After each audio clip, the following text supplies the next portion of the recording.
Merci, Monsieur Tardy. La parole est à Monsieur Thomas Thévenoud pour le groupe SRC pour 5 minutes.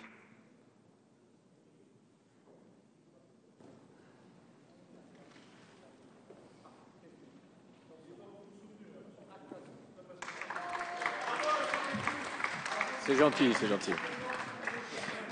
Monsieur le Président, Monsieur le Ministre, Monsieur le Président rapporteur, mes chers collègues. Merci, Monsieur Poisson. Cette référence à la Bourgogne me touche. En 1757, Rousseau écrivait à d'Alembert « Combien de vertus apparentes cachent souvent des vices réels ?» En effet, si la transparence est devenue au fil des décennies une vertu démocratique, à la faveur de la montée en puissance de la démocratie d'opinion, elle n'est pas un objectif en soi. La transparence n'est qu'un moyen. Et cette loi n'est pas la fin de l'histoire. Elle n'est qu'une étape. Cette loi s'intègre dans la recherche difficile, parfois chaotique, que mène cette majorité en faveur d'une République exemplaire. C'est la seule solution pour renouer un lien de confiance avec nos concitoyens. La recherche de l'exemplarité des femmes et des hommes politiques que nous sommes.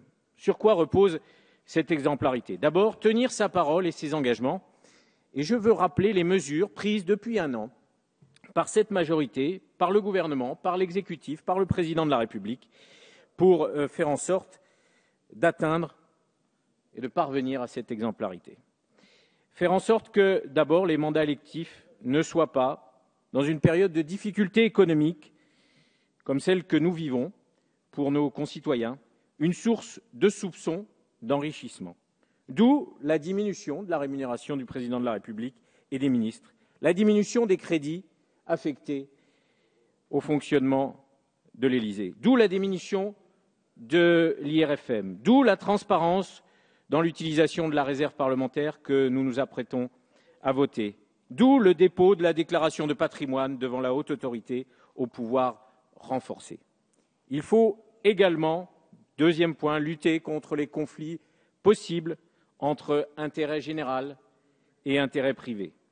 C'est ce que fait ce texte en interdisant certaines activités professionnelles, notamment celles de conseil, pour les parlementaires. Mais pas seulement pour les parlementaires. Et je veux insister sur un amendement que j'ai déposé en première lecture et qui a été adopté à nouveau en commission, en deuxième lecture, qui concerne les membres du Conseil constitutionnel. Cet amendement ne vise personne, ou plutôt, je devrais dire, il ne vise plus personne. Mais c'est vrai qu'il était inspiré d'un cas bien précis, issu d'informations concordantes rapportées par la presse, confirmées par l'intéressé lui-même. Il semblerait qu'un membre du Conseil constitutionnel ait bénéficié récemment de la rémunération de 2 grandes banques d'affaires, Goldman Sachs et la Deutsche Bank, pour un montant qui rendrait jaloux le trésorier de l'UMP.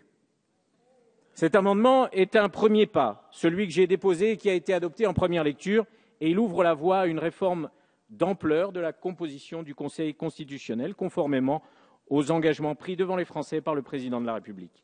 Interdire la présence des anciens présidents, ce qui leur éviterait de feindre la démission, puisque leur démission, à ce stade, aujourd'hui, n'est pas possible.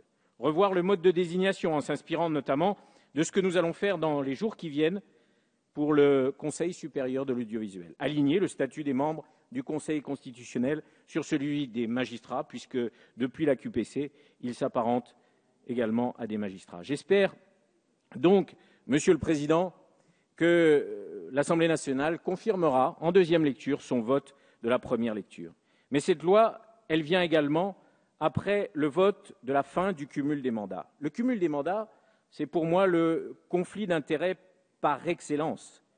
Et à partir de la fin du cumul des mandats, émergera une nouvelle figure parlementaire. Alors oui, cette majorité fait preuve de cohérence et d'engagement en faveur de l'exemplarité républicaine. Elle le fait après avoir pris devant les Français des engagements précis. Elle le fait après avoir recueilli les avis de la commission Jospin. Elle le fait en toute transparence pendant que l'opposition parlementaire se débat dans des positions contradictoires, se divise, se dérobe, se déchire et attend l'homme providentiel. La droite nous dit c'est une loi de circonstance. Quand on sait qu'à chaque fait divers, pendant 5 ans, la précédente majorité a modifié la loi pénale, cette critique est l'hommage du vice à la vertu. Non, il ne s'agit pas d'une loi Cahuzac. Il ne s'agit pas plus d'une loi Cahuzac que d'une loi Karachi, Bettencourt ou Hippodrome de Compiègne. Il s'agit d'une loi qui renforce l'exemplarité de la République parce qu'elle renforce l'exemplarité des parlementaires. La commission d'enquête Cahuzac, à laquelle j'appartiens, qui porte sur d'éventuels dysfonctionnements dans l'appareil d'État entre le 4 décembre et le 2 avril, permettra de faire des propositions concrètes, à condition toutefois que le président de cette commission d'enquête ne la transforme pas en tribune politicienne. Ces propositions concrètes permettront d'avancer encore plus vers la République exemplaire, car, je le redis, cette loi n'est pas la fin de l'histoire, mes chers collègues, elle ouvre le chemin, à nous de le suivre, car au bout, j'en suis sûr, il y a le retour de la confiance que doivent placer en nous les Françaises et les Français. Merci, Monsieur Thévenoud.